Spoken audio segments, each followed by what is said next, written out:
Well, hello again. Jeffrey Seif here, coming to you from Cambridge, England, my dorm room in Mattingly Hall. Last time. I'll be coming to you from Wolfson College dorm when I do my next set of videos, and then not long after that, I'll be with you in person, which is much preferred over speaking to my iPhone. The only thing I see is me, and that gets rather distracting. I hope you have your outline out for Exodus, because what we have on the menu to do today is get to it. I want to go through it. You have some sense of this already, I trust. At first, I introduced the course, and then I spent 3 lectures introducing the Old Testament. I gave an overview. And now I'm looking at each book, and even each book is an introduction. You know, I could just do a whole semester going through Exodus or Genesis.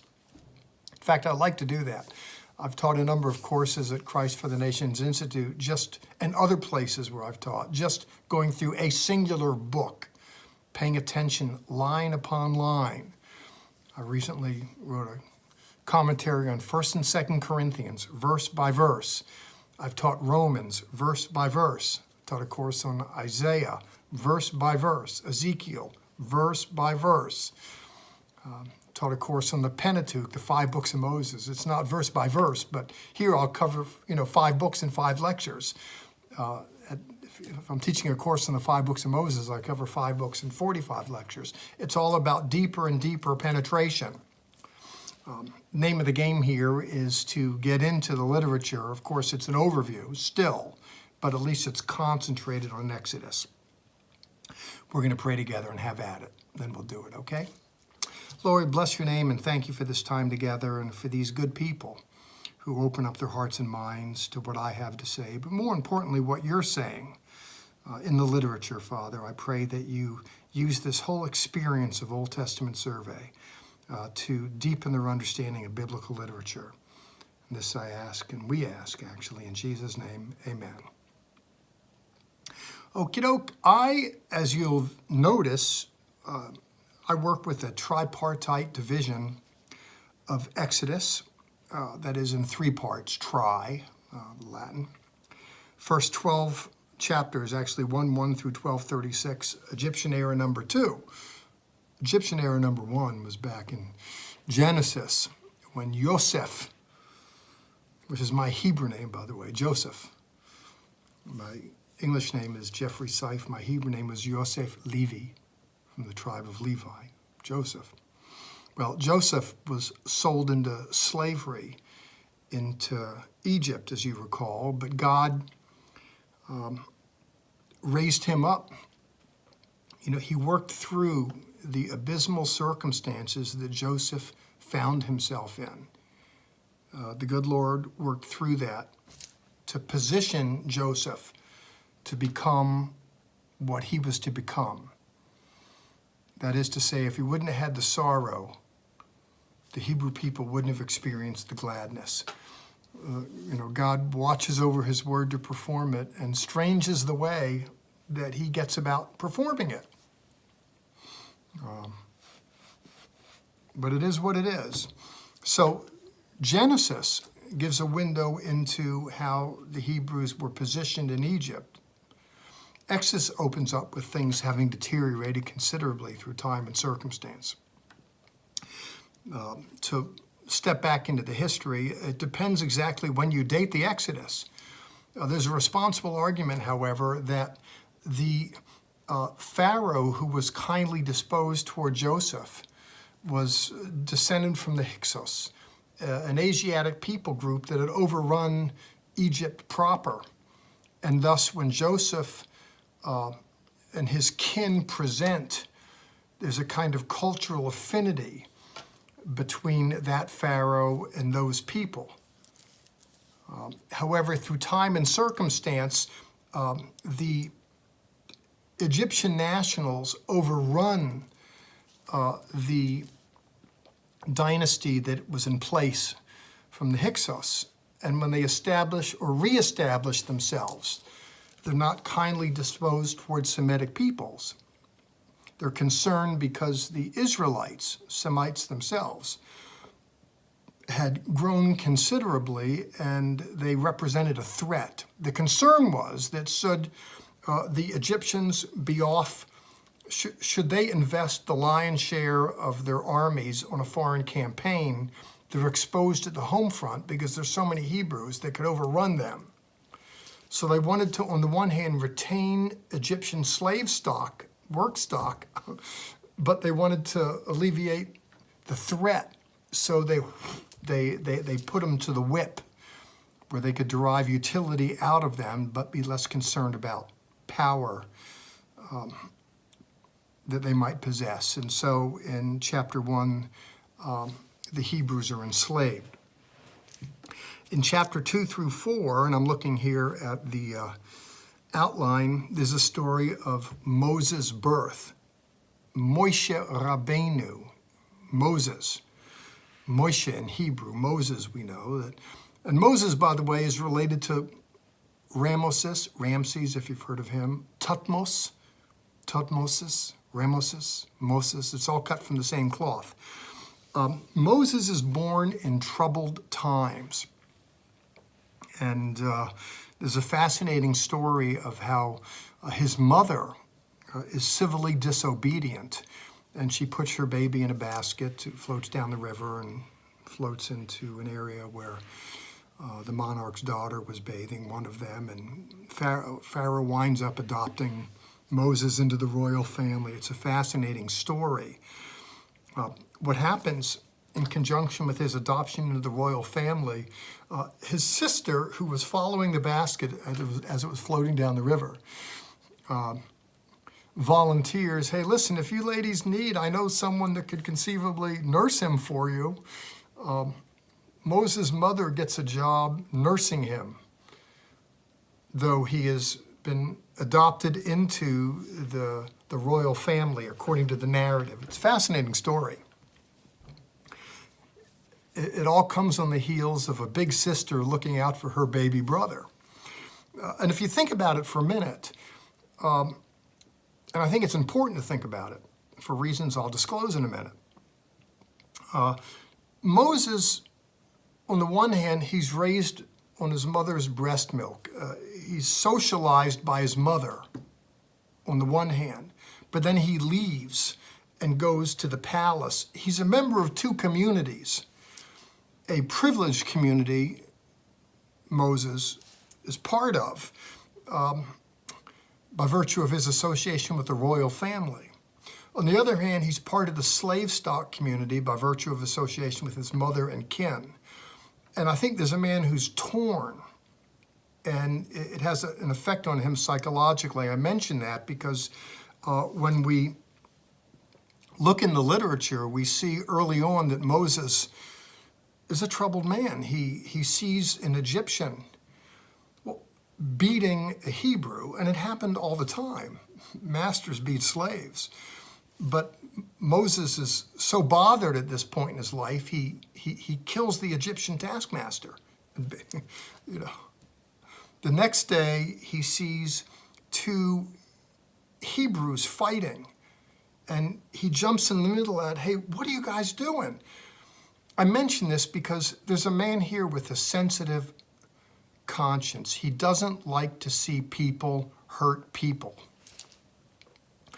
Something inside of him snaps. He goes and kills an Egyptian. The next day, according to the literature, he sees two Hebrews fighting. What are you guys doing? He's like a police officer. He jumps into the middle of these problems. And the one Hebrew looks at him and says, what are you going to do, kill me like you did the Egyptian? You know, Moses realizes, oh goodness, you know, I've been found out. And he realizes that the gig is up, so Moses leaves. He runs. It's a fascinating story. And Moses runs to Midian. And in Midian, we can be talking about the Arabian, we can be talking about what we call the Sinai Peninsula. The Midianites, Midian itself is part of the southwestern part of Saudi Arabia, the Arabian Peninsula, but the Midianites were nomads. They traveled around. So what we're calling Midian could be what we call the Sinai Peninsula today, or further east in Arabia proper. I personally prefer further east Arabia proper, and I'm disinclined to think the current site of Mount Sinai, so-called, in the Sinai Peninsula is the actual site, but it's not important for my purposes here. Moses flees Mitzrayim, he flees Egypt to Midian, we're told in the narrative. And he's there, and he observes these girls come to a well, these shepherd girls.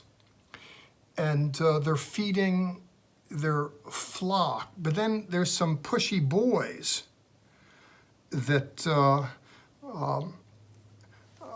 come and push the girls away. Now, Moses doesn't know the girls, he doesn't know the boys, but he knows this is no way for boys to treat girls. We pick up that story in chapter 2, in verse 15, in the middle. Moses fled from Pharaoh and settled in the land of Midian, where he sat down by a well. Verse 16. Now the priest of Midian had 7 daughters who came and drew water. They filled the troughs to water their father's flock. But shepherds came and drove them away. So Moses stood up, helped them, and watered their flock. Now, what happens here is these boys come and push the girls away. Moses, as I'd said, doesn't know the boys, doesn't know the girls, but that doesn't work for him. He pushes those boys away, and then he looks out for the flock. He waters the flock of these girls. The girls come home, and Dad says, "You're home early today." And they go, "Yeah, there's this guy with the Egyptian haircut. He helped us out." "Well, did you get his phone number?" "No." "Could you look him up on Facebook?" "No." "Well, go find him," Dad says. So they find him, bring him home. He winds up marrying into the family.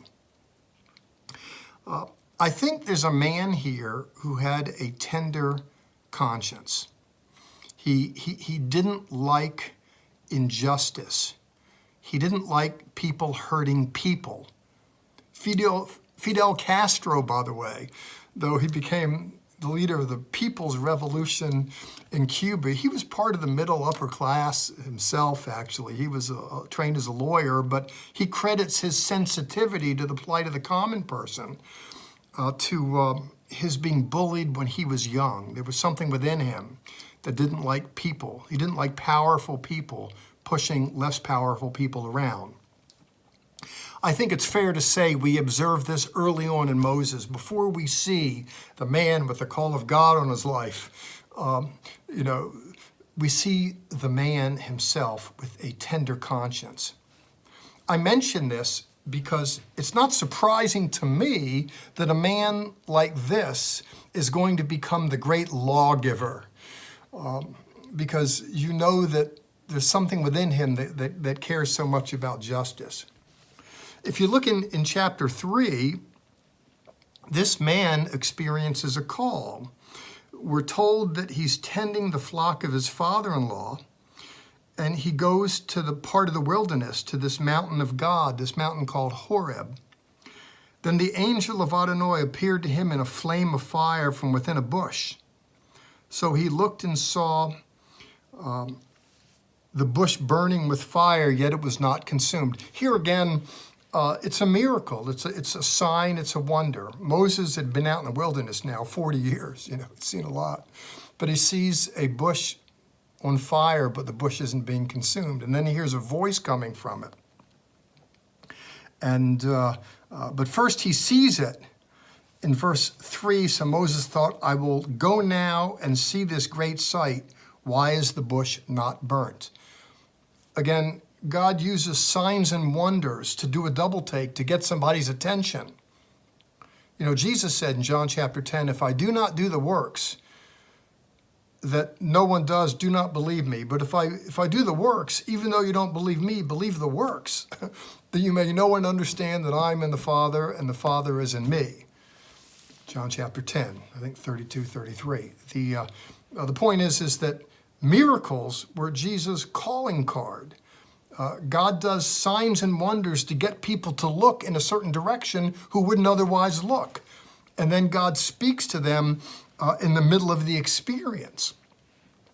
Now, what's interesting, if you look at this, God is beckoning Moses into the ministry, and Moses is chafing against it. He's resisting. He's got nothing but excuses. Moses wasn't like you. He doesn't begin the day in the chapel. Oh, Lord, here I am, send me, just speak to me. Wherever you sit, wherever you tell me to go, I'll go. I mean, it's not him. Maybe earlier on in his life, when his mother was feeding him and nurturing him, oh, Moe, I know God's got great plans for you. Look, you were born Hebrew, but now you're adopted into Pharaoh's house. You're going to have all this power, and boy, God got great plans for you. Well, he was nurtured with 40 years of that in his mind, but something snaps. He wound up, running out of Egypt with a little more than the clothes on his back and his Egyptian haircut. I mean, he spent the next 40 years out there in the wilderness as a shepherd, not much. He's a family man, but not much. And then God shows up and goes, hey, listen, remember that appointment with destiny? Moses doesn't want to hear from destiny. No, I don't want to deal with it. He's got nothing but objections. Kind of reminds me of let's say there's a girl you like, and so, hey, how you doing? Let's go out to eat. And she goes out to eat, and then, hey, you want to take it to the next level. You do, but then when you get the feeling that she's kind of resistant, she's been burned before. She just got out of a bad relationship. She had one or two before that. She says, forget it, I'm going to Bible college. I don't want to deal with this stuff for now. I just want to get close to God. She's been burned.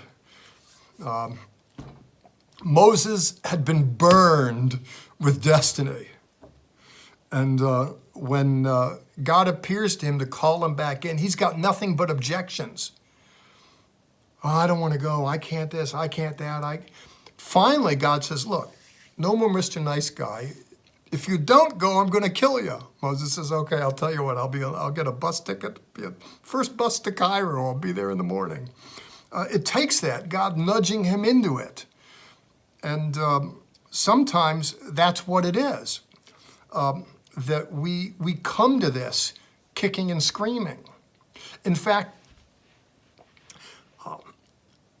it could be the reason why you're here at Christ for the Nations Institute is because you couldn't not be here.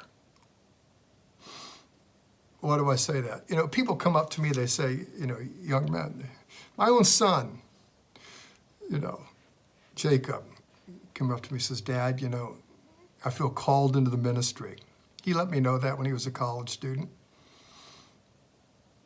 I didn't talk to him for a couple weeks.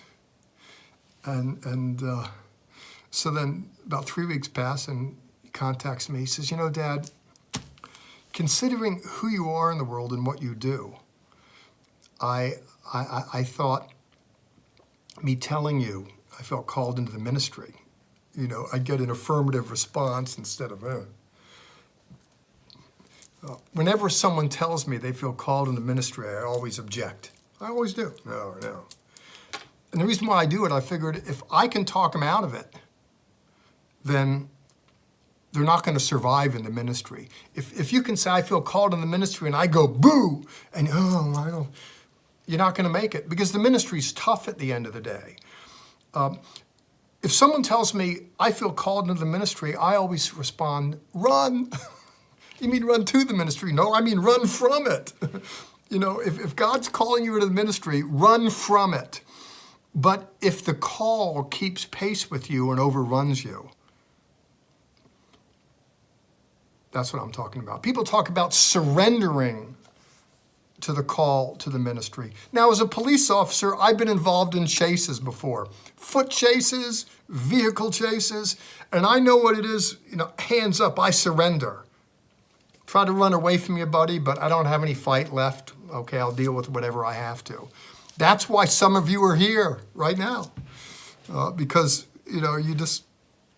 you couldn't run from it, so you said, okay, look, might as well just surrender to it. That's what it's like with Moses. In his heart of hearts, he was a sensitive guy, loved the Hebrew people, wanted to do something for them, but he forgot that that's what he was really all about. Well, God pushed him into it. And if you look in chapter 5 through 6:13, he returns to Egypt. Actually, in chapter 4, verse 18, he's going to return there.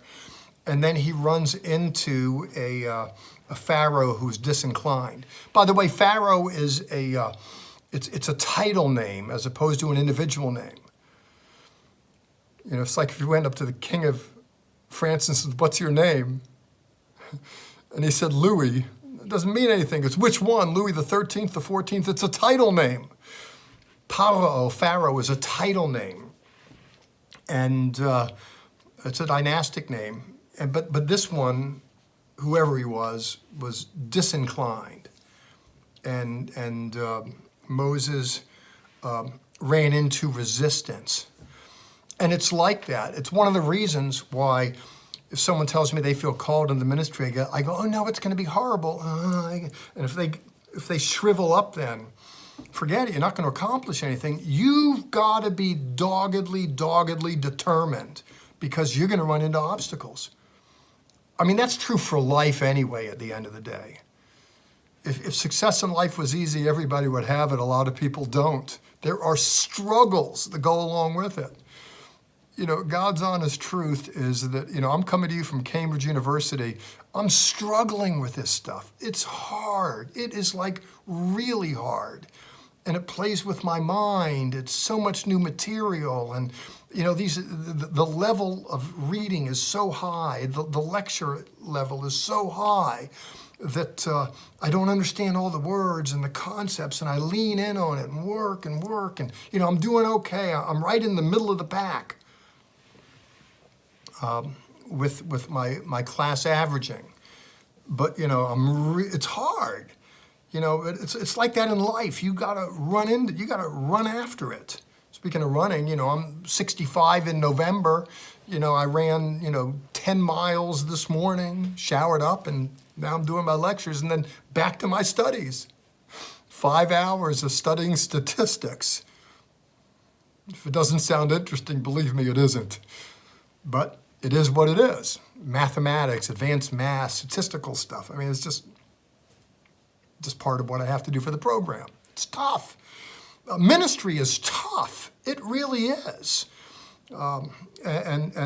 Moses runs into resistance. When Moses goes back to Egypt, before he runs into resistance from Pharaoh, he runs into resistance from his own people. Got to be tough.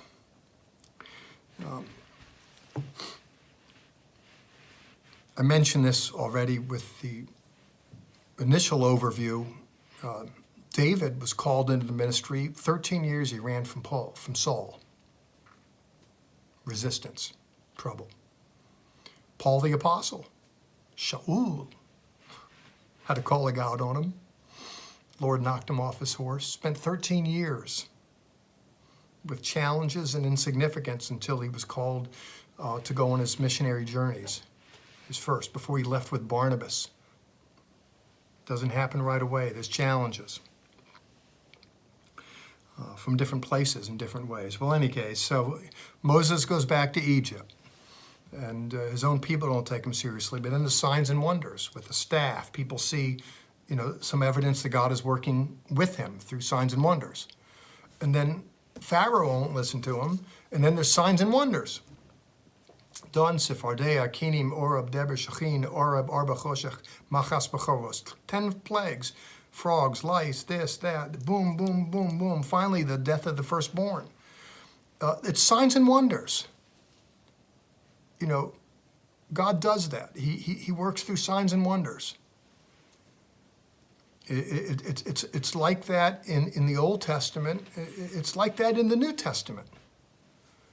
signs and wonders.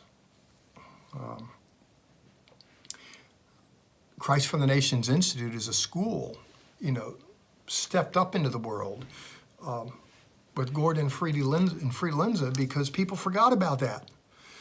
They wanted to underplay signs and wonders. And Gordon Lindsay wanted to bring that front and center, part of a movement to want to remind people of the power of the gospel. In any case, that's what's at play certainly here in the literature. The last of these plagues, finally Pharaoh relinquishes and the children of Israel begin their journey to Israel. Pharaoh is going to have a change of heart. People can be fickle. He's going to run after him. They're going to be right up against the Red Sea. And, the Egyptian army is going to be in hot pursuit. There's a story of the people, they're hedged in. They've got water that's impassable in front of them, and they have an army that's indomitable behind them. They're squeezed in the middle. And then there's another signs and wonder. Moses takes the staff, stretches it, and the waters part. And they're provided a way through. If you look at the second part of Exodus, chapters 12:37 through 18:27, we get into the journey from Egypt to Sinai. There's the Exodus story that I just gave voice to, signs and wonders. And then they make their way down to Sinai, and there's miracles along the way there. And there's miracles in the wilderness after this. They don't have the financial wherewithal to pay for it, to get their own food. They're out in the middle of a wilderness somewhere, and what are they going to do when they're hungry? Stop by 7-Eleven and get a burrito and a Slurpee? What are they going to do? They don't have the resources. God provides for them miraculously. It's like that for me. I'm here at Cambridge now. It's expensive. I don't know for me to get to and from school, I have to cross the Atlantic and, pay for all that. The travel's thousands of dollars, and the education itself is tens of thousands. When I was in Bible college and seminary, I didn't have any money. I didn't have 2 nickels to rub together. The Lord provided for that miraculously in my case. Sometimes he provides for it miraculously. It really costs you nothing or next to nothing, which was the case for me, to be sure. But sometimes you just have to dole it out by dint of your own determination. It's like that when they were going through the wilderness. I'm getting beyond Exodus now, actually. When they're in the book of Numbers, when they're wandering around the wilderness, God provides for them, miraculously with the manna that comes down. But once they cross over the Jordan into Israel, then they've got to farm and get their own bread out of the earth. The manna dries up. There's different seasons in life. And but here there's a season where these people are so helpless they didn't have it. And God graciously provided a miracle resource for them. It was miracle resource that got them out of Egypt to Sinai, and it was miracle resource that provided for them when they're there. So, I believe in miracles personally, but I don't like to rely on them. What do I mean by that? I tell the story that when I used to work full-time at Christ for the Nations Institute, I had an office. There was a young man, 18, 19, 20 years of age. I'd always see him in the afternoons, just kind of hanging around the building. It was springtime, and I asked him what his summer plans were, and he told me he was planning on going on an outreach. Well, I thought, that's good, to go on a missions outreach in the summer. That's good. I asked him how he's going to pay for it. He said that he sent a bunch of letters home to family and friends. I remember thinking I remember just being disgusted by that personally.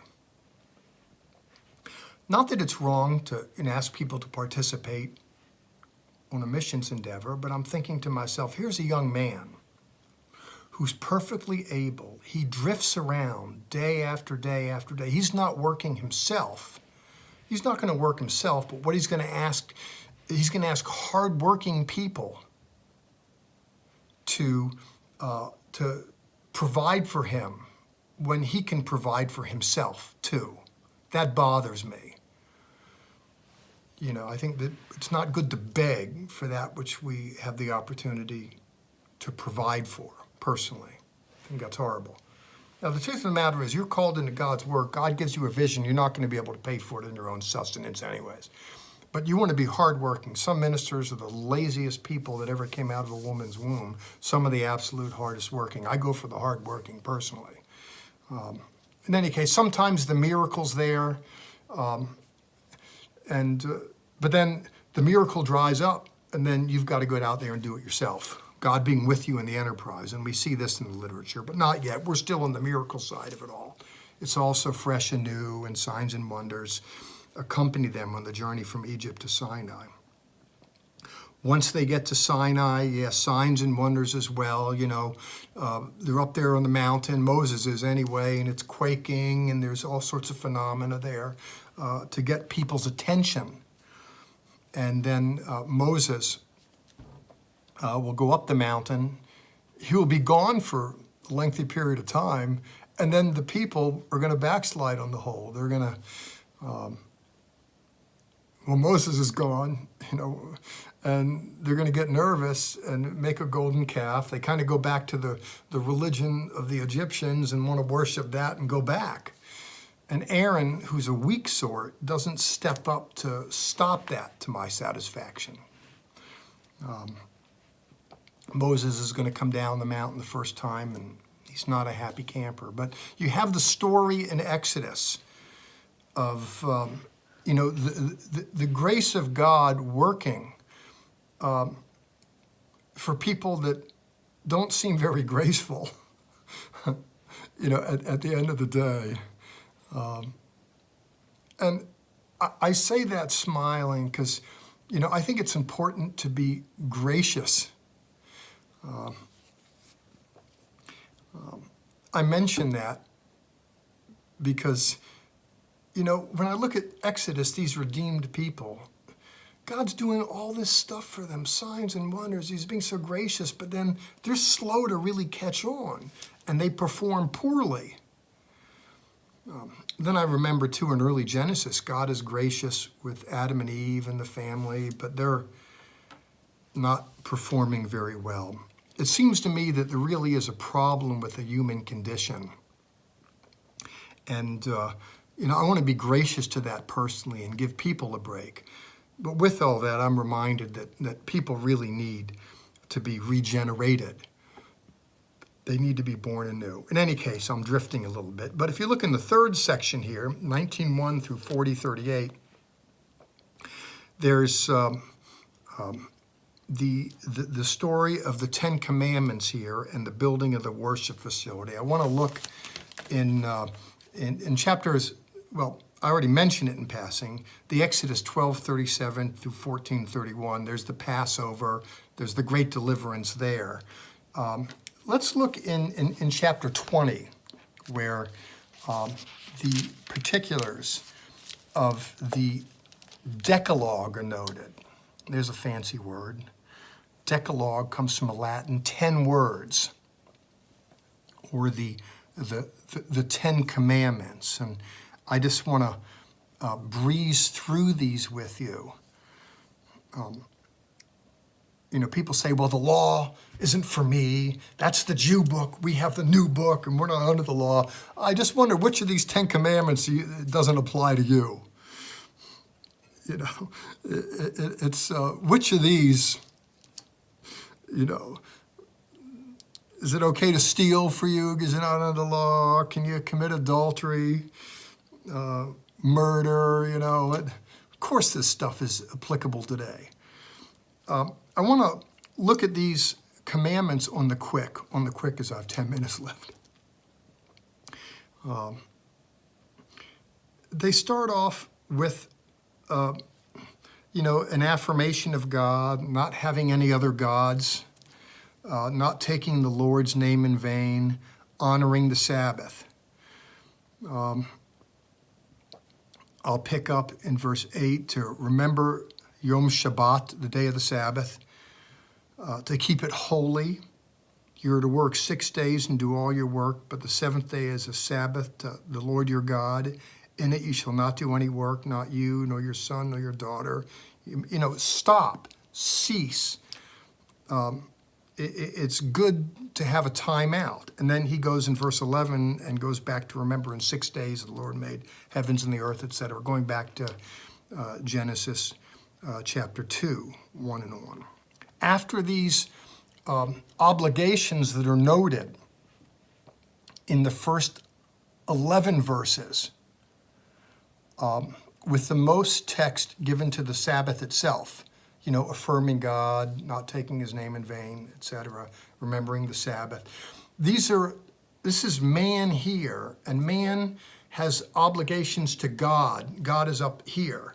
And you look at the Ten Commandments that give voice to our principal obligations to God. They're vertical in nature. That is to say, our relationship to the divine. If you look at the remainder of the commandments, 12 and on, they're on a horizontal axis. They have left to do with our relationship with the divine as much as our relationship with others. And the first of those commandments in chapter 12 is to honor your father and your mother. And it notates after, so that your days may be long upon the land which Adonai your God is giving you. In other words, do this in order that you can have success in life. Now, the first of the commands noted relative to other human beings, the first of these commands is to honor our father and mother. And by the way, the punishment later on in the Torah for not honoring your father is a death sentence, interestingly. Not that it was ever carried out. No, I threatened to carry it out. I raised boys. I threatened to take them out back and shoot them in the head. I threatened to sell them into slavery. I threatened to trade them in for girls. I threw the book at them. They knew I wasn't serious. Honor your father and your mother in Exodus. When you look at it in Leviticus, it flips it and says, honor your mother and your father. Mentions mother first, interestingly, when Leviticus recaps and expands a little on these commandments. Here, the first of the commandments relative to the way we deal with human beings is with our family of origin. Now listen, if you can't honor your father, all things being equal, parenting isn't an exact science. We all make mistakes. Barring things illegal, abuses. If someone can't marshal the energy to respect their own parents, when they go out in the world, they're not going to respect school teachers, police officers. They're not going to respect their spouse, civil authorities, governmental authorities. It's a death sentence on them. It's a death sentence on them. That if someone can't marshal the energies to respect their mother, listen, buddy, if you can't respect your mom, listen, young lady, if you're dating a guy, if you're courting a guy, whatever, and check out the way he deals with his mom. Because if he's disrespectful toward her, guess what? You can expect it, honey. And if you want to hop in bed with that, if you want to make a life with that, you're on your own. If you're that stupid, that you want to see how they deal with all that. Similarly, buddy, if you have this girl, she's the coolest thing in the world. You go to her house and she's there, and the dog is on the sofa, and she just kicks the dog off. Get out of here. Let you sit down. If she's unkind toward animals, Listen, if you're dumb enough to marry that, if she's unkindly disposed toward animals even, then what kind of mother is she going to be? How sensitive is she going to be, huh? There's certain things to look out for. Oh man, she's really cool. She goes to church. Yeah, well, she's not kind to animals. Ditch her. Dump her, I'm telling you. Have nothing to do with her. In fact, there's an interesting story when Abraham, Abraham wants to get his son a wife. So he tells Eliezer, he sends him off on a mission to find a woman for his son. And when Eliezer goes to Padan Aram, Syria, his prayer is that God will give a sign for the woman that's to be Isaac's wife.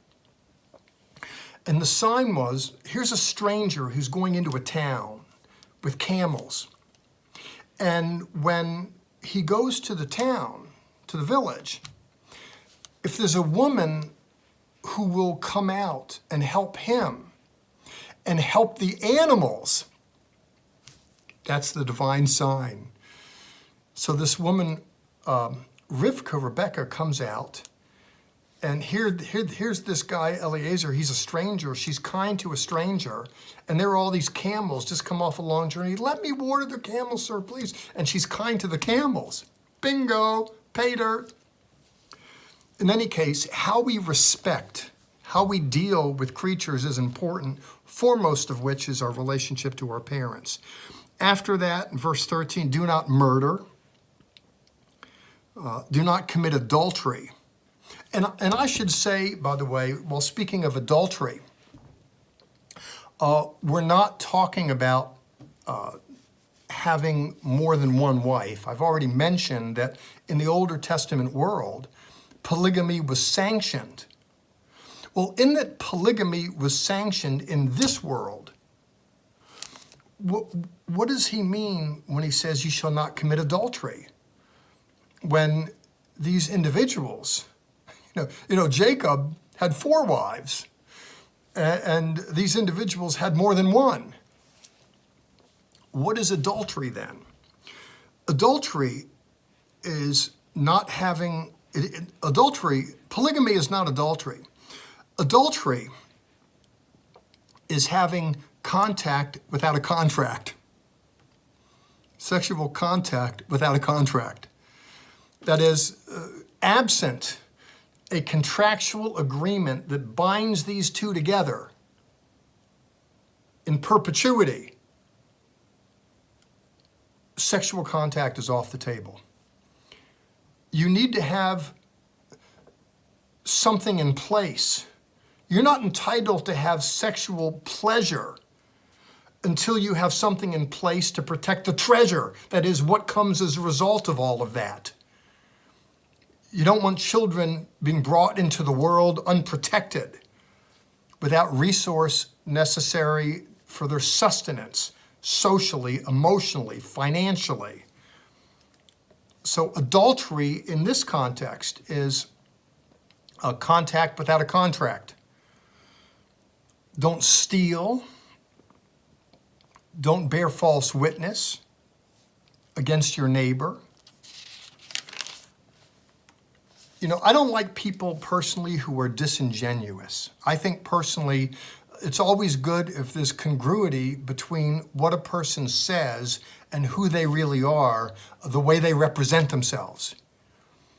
You don't want there to be a gap between the way you represent yourself and the truth of who you really are. You want to close that gap. You want to be as honest as you can be in the way that you represent yourself. You don't want to testify falsely to anyone in anything, about anything. There needs to be congruity between who you are and the way that you present. Don't covet your neighbor's house, wife, goods, etc. And so if you look at these 10 commandments, they actually represent categories. There's actually 613 commandments in the Torah, specific commandments. I'm from a Jewish world. I used to, when I was a little boy, was part of an Orthodox Jewish Boy Scout troop. We had the number 613. I remember there were 613 commandments in the Torah, and it wasn't accidental that we had troop 613. These 10 represent categories that are expanded on in the literature. Well, with the code given, the covenant then is formally ratified in verse 24, and then in chapters 25 through 40, the Mishkan, this portable worship facility, is developed. With all this said, by the time you get out of the book of Exodus, there's some things that have happened. When Exodus begins, Bnei Israel, the sons of Israel, the people of Israel, are enslaved in Mitzrayim, in Egypt. God raises up an individual, Moshe Rabbeinu, Moses, with signs and wonders, leads them out of Egypt. He leads them through difficult terrain to Sinai. And with signs and wonders there, this covenant particulars are given to him, given to the people through Moses, first given to Moses to give to the people, spelling out the particulars of what's required of them. You have the ministry of the word, and then you have this worship facility that's constructed as well. People are going to make mistakes, and there's a mechanism to placate God through sacrifice, and there's spiritual lessons in all of that. So these two things are given them at the base of the mountain to help orient them to what it is to be the people of God. They learn about the particulars of God's instruction, and they learn about worship in that economy. And that gets us through the book of Exodus. Again, we're just surveying the literature. I gave you a basic outline, and now you can see the way we're going to play this game as we go through the Older Testament. We take a look at a book. We go through the outline. I unpack some particulars. I light upon themes. I run tangents, whatever I feel like doing. That's how this game is played. I hope you're deriving some benefit from it. God bless. Ciao.